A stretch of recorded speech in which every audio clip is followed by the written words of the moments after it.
Hello दोस्तों, नमस्कार। स्वागत है आपका हमारे YouTube channel GK berry GK जी पर। दोस्तों, आज मैं आपके लिए लेकर आया हूं 3 फरवरी 2022 के डेली करंट अफेयर के मोस्ट इंपॉर्टेंट क्वेश्चन। दोस्तों, यदि आप किसी भी एग्ज़ाम की तैयारी कर रहे हो तो ये वीडियो आपके लिए काफ़ी ज़्यादा हेल्पफुल रहने वाली है।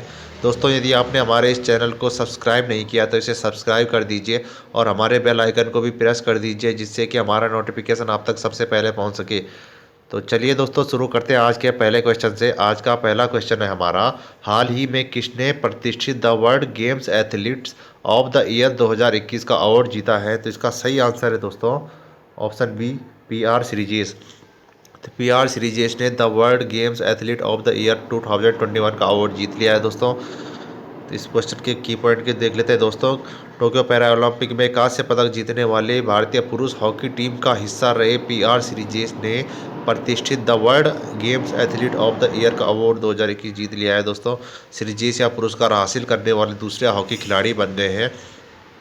2020 में भारतीय महिला हॉकी कप्तान रानी रामपाल 2019 में किए गए अपने शानदार प्रदर्शन के लिए world games athlete of the year का पुरस्कार जीतने वाली पहली भारतीय महिला भी बनी थी दोस्तों। और हाल ही में पी आर श्रीजेश को मेजर ध्यानचंद खेल रत्न पुरस्कार 2021 से सम्मानित किया गया दोस्तों। और पी आर श्रीजेश को केरल एडवेंचर टूरिज्म का ब्रांड एम्बेसडर भी नियुक्त किया गया है। इंपॉर्टेंट क्वेश्चन रहेगा दोस्तों आपके लिए। क्वेश्चन नंबर 2 है हमारा, भारतीय भूवैज्ञानिक सर्वेक्षण ने किस राज्य में भारत का पहला भू पार्क स्थापित करने की मंजूरी दी है? 4 ऑप्शन है दोस्तों आपके पास। तो इसका सही आंसर है दोस्तों ऑप्शन ए, मध्य प्रदेश। तो मध्य प्रदेश में भारतीय भू सर्वेक्षण यानी कि जीएसआई ने जो है भारत का पहला भू पार्क स्थापित करने की मंजूरी दे दी है दोस्तों। इस क्वेश्चन की पॉइंट जान लेते हैं दोस्तों। भारतीय भूवैज्ञानिक सर्वेक्षण ने मध्य प्रदेश में नर्मदा घाटी के तट पर लम्हेटा गांव के में एक भारत का जियो पार्क स्थापित करने की मंजूरी दे दी है दोस्तों। यह साइट पहले से ही यूनेस्को की भू विरासत की अस्थायी सूची में शामिल की गई है दोस्तों। जबलपुर के भेड़ाघाट लमेटा घाट क्षेत्र में नर्मदा घाटी के कई डायनासोर के जीवाश्म पाए गए थे दोस्तों। जियो पार्क क्या है, इसको भी जान लेते हैं दोस्तों। जियो पार्क एक एकीकृत क्षेत्र है जो सतह तरीके से भूवैज्ञानिक विरासतों को संरक्षण और उपयोग को आगे बढ़ाता है और वहाँ रहने वाले भाई लोगों की आर्थिक भलाई को भी बढ़ावा देता है दोस्तों। या फिर कह सकते हैं कि जियो पार्क एक एकीकृत क्षेत्र है जिसका उद्देश्य भूवैज्ञानिक विरासत को स्थायी रूप से संरक्षित करना है। इंपॉर्टेंट क्वेश्चन रहेगा दोस्तों आपके पास। तो अब भारत का पहला टॉप 5 करंट जान लेते हैं दोस्तों। भारत के पहले अंतर्राष्ट्रीय मध्यस्थता केंद्र IAMC का उद्घाटन कहाँ किया गया? तो ये किया गया है दोस्तों तेलंगाना के हैदराबाद में किया गया है दोस्तों। देश की सबसे महंगी बिकने वाली चाय कौन सी बनी है? तो दोस्तों मनोहारी गोल्ड टी देश की सबसे महंगी बिकने वाली चाय बनी है दोस्तों। देश में पहली बार ड्रोन से हुई दवाओं की डिलीवरी किस राज्य में हुई है? तो ये मेघालय में हुई है दोस्तों। घास संरक्षण क्षेत्र को किस राज्य ने विकसित किया है? तो ये किया है उत्तराखंड ने। और भारतीय रेलवे ने किस स्टेशन पर पहली बार पॉड होटल लॉन्च किया है? तो ये किया है दोस्तों मुंबई में। तो यहाँ पे जीएसआई की बात हुई यानी कि जियोग्राफिकल सर्वे ऑफ इंडिया की बात हुई है। भारतीय भूवैज्ञानिक सर्वेक्षण हिंदी में कहते हैं। इसकी स्थापना 4 मार्च 1851 को हुई थी। मुख्यालय इसका कोलकाता में है। इसका कार्य है भूवैज्ञानिक सर्वेक्षण और अध्ययन करना है। India state of forest report 2021 के अनुसार क्षेत्रफल की दृष्टि से सबसे अधिक वन किस राज्य में है? तो ये है दोस्तों मध्य प्रदेश में। अब मध्य प्रदेश का जीके जान लेते हैं थोड़ा। किस राज्य सरकार ने ऑनलाइन गेमिंग विनिमय के लिए कानून बनाने की घोषणा करी है? तो करी है मध्य प्रदेश ने। खेलो इंडिया यूथ गेम 2022-23 की मेजबानी भी मध्य प्रदेश देश करेगा दोस्तों। अंतर्राष्ट्रीय स्वच्छ वायु उत्प्रेरक कार्यक्रम में सूचीबद्ध होने वाला भारत का एकमात्र शहर है मध्य प्रदेश का इंदौर शहर है दोस्तों। भारत में सर्वाधिक टाइगर भी जो है मध्य प्रदेश में पाए जाते हैं दोस्तों। किसने खेल के क्षेत्र में एक व्यापक प्रतिभा खोज अभियान शुरू किया है? तो ये किया है दोस्तों मध्य प्रदेश ने। पावर सेंटर में साइबर सिक्योरिटी लागू करने वाला देश का पहला राज्य भी MP बन गया यानी कि मध्य प्रदेश बन गया दोस्तों। और किस राज्य में विश्व संगीत तानसेन का कार्यक्रम आयोजित किया जा रहा था? ये भी मध्य प्रदेश में किया जा रहा है दोस्तों। तो यहाँ पे बात मध्य प्रदेश की हुई है तो मध्य प्रदेश के बारे में भी जान लेते हैं दोस्तों।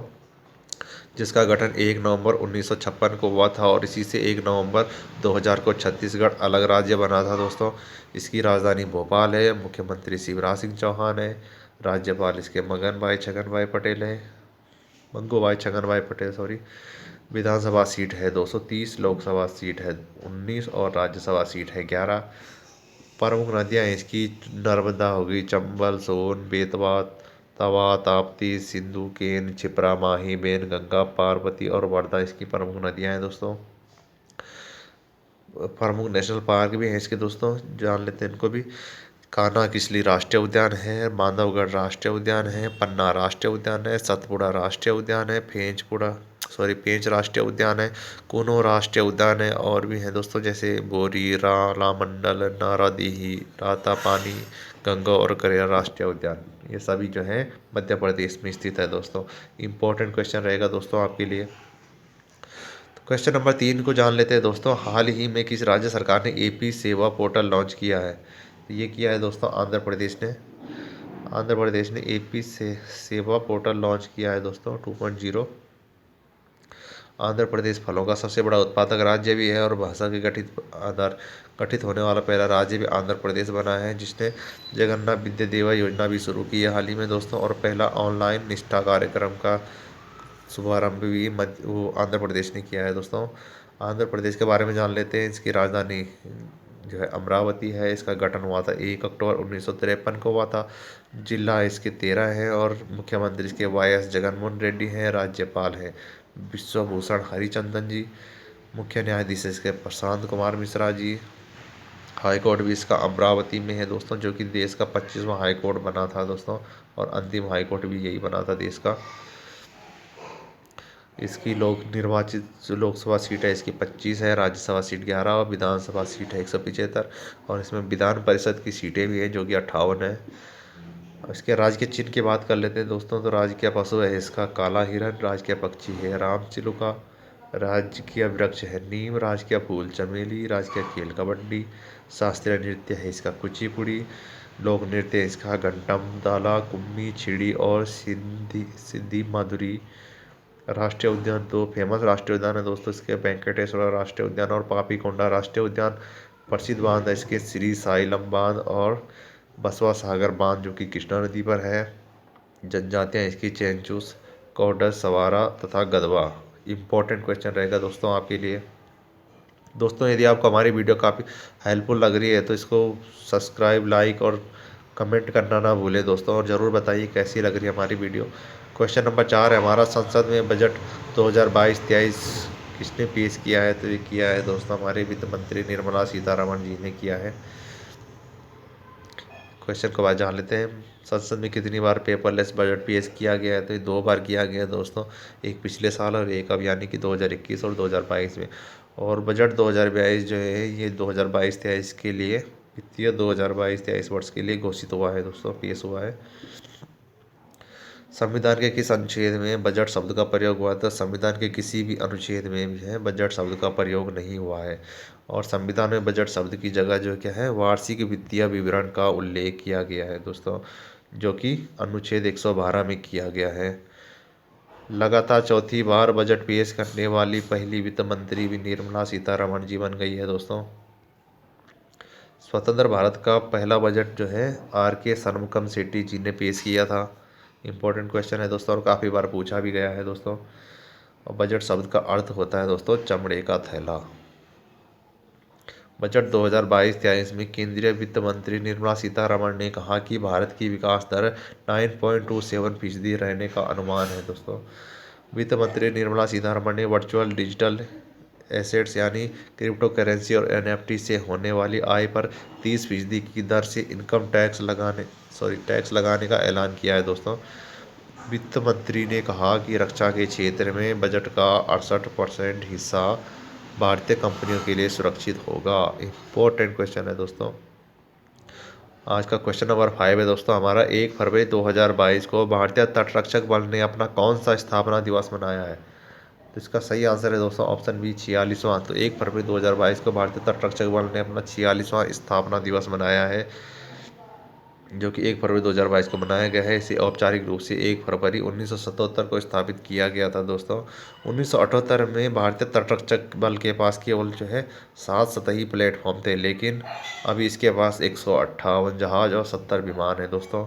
यह दुनिया का चौथा सबसे बड़ा तटरक्षक बल भी है। इंपॉर्टेंट क्वेश्चन है। और भारतीय तटरक्षक बल के बारे में जान लेते हैं दोस्तों। यह एक सशस्त्र बल समुद्री खोज और बचाव और कानून प्रवर्तन जैसी एजेंसी है।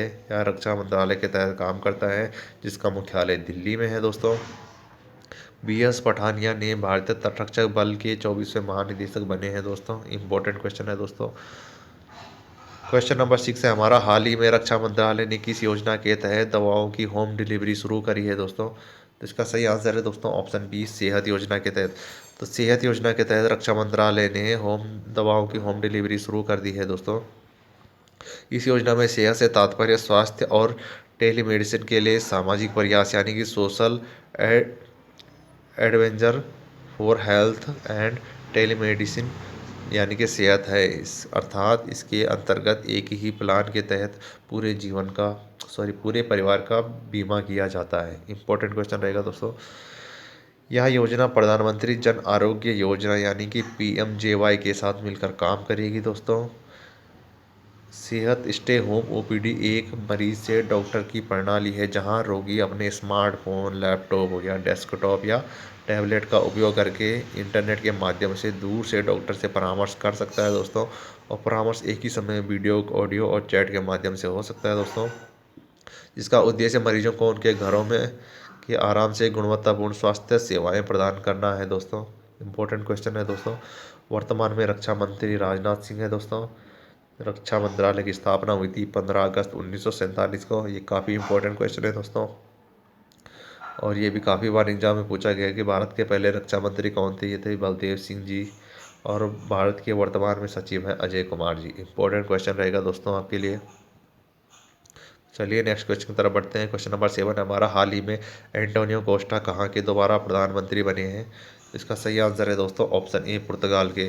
तो पुर्तगाल के हाल ही में प्रधानमंत्री बने एंटोनियो कोस्टा, जो कि दोबारा से प्रधानमंत्री बने हैं। इनकी पार्टी सोशलिस्ट पार्टी ने 117 सीटों के साथ चुनाव जीता। ये पहली बार 2015 में पुर्तगाल के 119वें प्रधानमंत्री के रूप में शपथ लिए थे दोस्तों। और पुर्तगाल की राजधानी लिस्बन है और मुद्रा यूरो है। इंपॉर्टेंट क्वेश्चन रहेगा दोस्तों आपके लिए। आज का क्वेश्चन नंबर 8 है हमारा, हाल ही में ऑपरेशन खत्म नामक पुस्तक लॉन्च हुई है, जो कि किसने लिखी है। तो इसका सही आंसर है दोस्तों ऑप्शन डी, यानी कि RC गंजू और अश्विनी भटनागर जी ने पुस्तक लिखी है ऑपरेशन खत्म नाम से। ऑपरेशन खत्म नाम का पुस्तक का विमोचन हुआ है, जिसे पत्रकार RC गंजू और अश्विनी भटनागर जी ने लिखा है।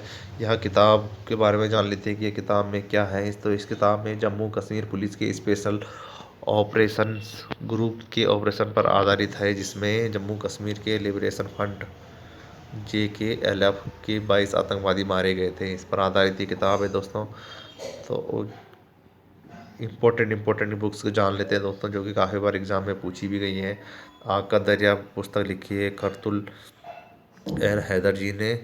हेड्स एंड टेल लिखी है मेनका गांधी जी ने। जयदेव ने लिखी है गीत गोविंद और चंद्रालोक पुस्तक लिखी है बाणगढ़ भट्ट जी ने लिखी है हर्षचरित्र और कादम्बरी। राजशेखर की पुस्तक है काव्य मीमांसा। कल्हण की पुस्तक है राजतरंगिणी, जो कि काफ़ी बार एग्जाम में पूछी गई है दोस्तों। कौटिल्य ने लिखी है अर्थशास्त्र, जिसको चाणक्य भी कहते हैं दोस्तों। कौटिल्य का दूसरा नाम चाणक्य, जो कि चंद्रगुप्त जी का मंत्री भी कहते हैं, आपको पता ही होगा दोस्तों। इन्होंने अर्थशास्त्र पुस्तक लिखी है दोस्तों। और भास ने लिखी है स्वप्न प्रसवादता प्रतिज्ञान और योगंद्राण। सुदरक ने मिचकटिकम लिखी है दोस्तों। हर्षवर्धन ने लिखी है नागानंद। और प्रियदर्शिका रत्नावली और वेदव्यास जी ने लिखी है महाभारत और भगवत गीता। इंपॉर्टेंट क्वेश्चन रहेगा दोस्तों आपके लिए।